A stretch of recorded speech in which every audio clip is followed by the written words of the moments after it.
Hello, it's me, the Avatar Fanatic, and today we'll be diving into alternate history and talking about what would have happened if Aang never ran away. If you guys enjoyed this video, please drop a like, subscribe to the channel, and comment what you think would have happened, and let's get into the video. Aang, who was training with Gyatso at the time, was revealed to be the Avatar at 12 years of age due to impending tensions with the Fire Nation. This caused Aang to lose many of his friends, and for Aang to be scheduled to be sent to the Eastern Air Temple as he inhabited the Southern Air Temple. Ultimately, this caused Aang to run away into a storm that forced him into the Avatar state and to be in an iceberg for 99 years. But what if that never happened? What if, when Gyatso had looked for Aang at the middle of the night, he was scheduling his own runaway plan with him, and Aang had still been there? We see Gyatso's motivation to do what's best for Aang, and running away might have been necessary. They would flee to a secluded area, presumably the Earth Nation because of its larger land area and more room to train.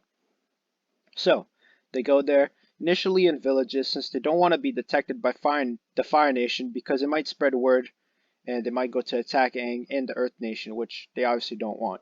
A couple of attacks may come around, and it might have to move every couple months, but overall, it would be effective as two sky bison that Gyatso and Aang have, along with their lemur counterparts, would be an effective way of travel. Gyatso and Aang trained for a couple years together due to there not being the pressure of Sozon's comet, which was known as the Great Comet beforehand. And overall, there'd be no rush for Aang to master all the elements so quickly in an alternate timeline like this, which means that Aang will become a better bender overall in Sozon's pursuit of Aang. They eventually head to Omashu, where they meet Bumi. Aang and Bumi would both be around 15 to 16 years old at this point, with Aang being a fully realized airbending master and Bumi also being a master of earthbending. Bumi would agree to help Aang master airbending, becoming the third member of Team Avatar.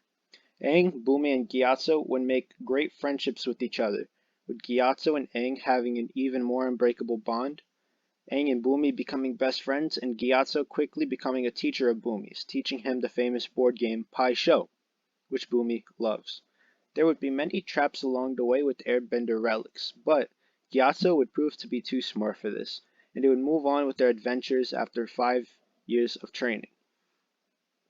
Aang would next take a stop to the Fire Nation, a risky maneuver but one he was willing to take to find his old friend Kuzon, who he wanted to reunionize with. But he had discovered that he was in the Fire Nation army as a training soldier. As he was scouting Kuzon, he found that he was around in a tea shop, but they were both around 20 at this point, and Kuzon had been trained to destroy the Avatar Aang, as the indoctrination of the Fire Nation really caught up with him. Undercover, of course, Aang and the rest of the gang at this point eventually finds Kuzon in an old tea shop. Aang comes up to him and says, "Hey, Flameo Hot Man," a phrase Kuzon had taught Aang during his time in the Fire Nation before genocide. Kuzon in shock, as it had been 8 years since the whole Air Nation had been wiped out, and obviously knowing that this is Aang talking to him at this point, stands up and has Aang follow him to his house across the street from the tea shop. After a couple hours talking about how he survived the genocide and how him and Gyatso fled with him, he reveals he is the Avatar. Kuzon, in a conflict of emotions, attacks Aang with fire daggers, and as Kuzon is a mediocre firebender, Aang easily ties him up and disables him from movement. Aang calms him down and Kuzon agrees to join Aang's crew after mulling the decision over. They go to the Eastern Air Temple, seeing all the destruction caused by the Fire Nation. This might have been some traitor airbender who could have informed the Fire Nation of Aang's scheduled transferring to the Air Temple, but I digress. We see Aang at this point rivaling Gyatso with airbending power, along with Bumi being the best earthbending master in the world, and Aang becoming an extremely talented earthbender after struggling to learn it for a bit of time because of the personality sort of conflict there. Kuzon had just joined the gang, being a mediocre firebender but still being proficient in terms of knowing technique.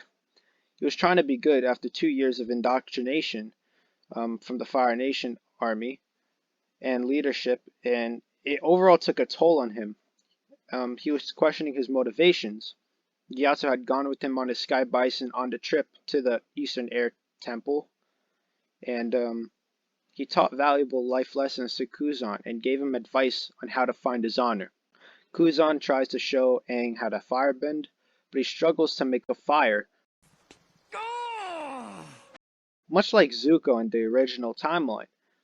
Aang and the rest of Team Avatar decide to stay there for a couple months to gather up supplies, food, and leftover airbending relics before heading out towards the western part of the Earth Nation to go back to Omashu, where Bumi's father had resided. This trip took a turn where a storm had hit, leading the gang off track, and for Aang and the gang to land in an island in the Northern Fire Nation. It seemed uninhabited at first glance, but after exploring the area to find leftover food which they had lost from the storm, they find a tribe, one by the name of the Sun Warriors, who teach Kuzon and Aang the way of firebending. Kuzon has gained enormous skill and motivation, and understands his true cause, to help Aang. They get food from the Sun Warriors tribe and end up heading back to Omashu, where Bumi gets something from his father and they head east. Yet another storm hits, but this time it's a sandstorm, and they are lost in a desert. And after days of being tired, they find a library, which part of it would have been revealed in this alternate timeline on the surface. They end up getting knowledge relics from Wan Shi Tong on all the bending forms. Gyatso would pick up relics from never seen before sound bending. He would also pick up a form of hydro bending where you take H2O, and you don't need water to actually water bend except from H2O. So you can bend in a desert because there's water there. For a future gang member, he grabs this because he knows Aang eventually will need a teacher for water bending. Aang would end up picking up a Guru Lahima book explaining the art of flight, the art of entering the void.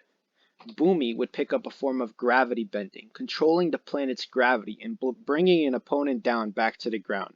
And Kuzon would pick up plasma bending, a form of firebending where you are able to generate firebending temperatures much hotter than actual fire, and you would be able to destroy your opponents with. They leave the library, giving Wan Shi Tong knowledge and a few relics of airbending, and they head off and train for 15 years, with many Fire Nation attacks along the way. Kuzon becomes the Fire Nation's most wanted person after Aang. Kuzon becomes a top 5 firebending master in the world, rivaling Azulon, as Sozin had recently passed away and it was 23 AG at this point. Aang was faced with a new challenge, Azulon. They had fully mastered all those new skills they had picked up. Kuzon, Aang, and Bumi were in their primes at around 35 years old, while Gyatso was 93.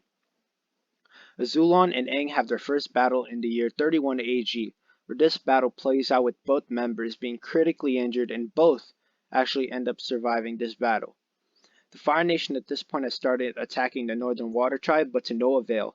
They had taken some Earth Nation settlements, but the gang had managed to somewhat contain the impact of some of the attacks. It's 39 AG, with Gyatso still being alive and extremely able due to his healthy airbending diet, Bumi being the undisputed best earthbending master and Kuzon being a top 2 firebending master along with the likes of Azulon, but keep in mind the plasma bending he has at this point actually might give him the edge. And Aang has surpassed Gyatso in skill at this point as he's physically in his prime, and he's also a master of the 3 elements of air, earth, and fire at this point. He also knows how to do all the techniques picked up during the trip of Wan Shi Tong's library, excluding the water tribe technique of hydro bending. They go to the Northern Water Tribe, where they see parts of its walls destroyed from attacks. This doesn't stop Aang from going up there with the gang, and they meet a man named Pakku, who is 19 and a waterbending prodigy and master. Aang asks him to join him on his mission, but he wanted to pursue his love of Kana. But she did end up running away. So, Pakku decides to join them on their mission. Aang is 51 and still at the peak of his powers. He trains waterbending for 6 more years until 45 AG. Around that time, Gyatso, Pakku, Bumi, and Aang and Kuzon would all be in the White Lotus, forming a nuclear team. They go to fight Fire Lord Azulon, but before that, all the rest of the members end up fighting the whole Fire Nation army, along with all their allies from the Earth, Water, and not the Air Nation, obviously, but the Earth and Water Nations, all their armies together against the Fire Nation army. And they actually end up winning. But this is the real battle that we were all waiting for. Aang is 57 at this point, and Azulon is 45. Both in their physical primes, they fight to the death. Aang gets the initial advantage, using his airbending flight to maneuver around Azulon, striking with a hydro-bending and sound-bending combo that nearly no one in his past battles has been able to stop, such as criminals on the street or really bad leaders like we see in Korra. Like Kuvira was a bad leader. There's been bad governors in Korra. Seeing those types of guys, Aang has always trounced them with that combo. No one's able to stop it. After a couple minutes trying to counter this, Azulon actually does end up getting a counter, and he bends a lightning ball. Nothing ever seen before, as people just do a bolt, but this is a whole lightning ball, and he directs it towards Aang.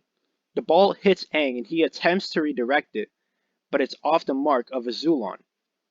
They're flying through earth pillars where Aang has obviously entered the void, learned how to get rid of his earthly tether. And Azulon is obviously using propulsion, but they obviously start flying left and right, and they're going through earth pillars side by side. Azulon ends up getting the advantage and backs up Aang, and as he is about to get hit with one last blast, Aang flies up, levitates, and goes into the Avatar state. He has a ring of plasma, an air ball, water, and ice particles, and he gravitates the Earth along with Earth rocks, completely destroying their surroundings. Azulon goes for final attacks, but it is no match for Aang, as he energy bends Azulon out of power, and Kuzon is proclaimed the new Fire Lord. Bumi is the ruler of the Earth Nation. To settle the instability of the feudal society there, Pakku becomes the leader of the northern and southern water tribes, where both would settle divisions and unite, much like Germany, with the eastern and western halves uniting in real history. They would unite together to form the Polar Society, a nation of the two poles. Gyatso would head the creation of Republic City, and Aang would work on restoring the Air Nation. He'd already had Bumi Tenzin Kaya at this point with his wife in that timeline, who was Kanna's sister, the wife of Pakku's, a child of Aang's, who would later, a child of Aang's actually later marry Katara in this type of timeline. Iroh would go on to join the White Lotus as a recruit of Kuzon's. Ozai would go on to create the new Ozai Society, a society aimed at destroying the Avatar once more and returning to an era of dominance for the Fire Nation. This has been me, the Avatar Fanatic. If you guys enjoyed the video, make sure to hit the like button, subscribe to the channel for more content, follow my Instagram at the top of the description below, and comment on what you think would have happened if Aang never ran away. I'd also like to have a few seconds of silence for Cabbage Man not being in this timeline. So here we go.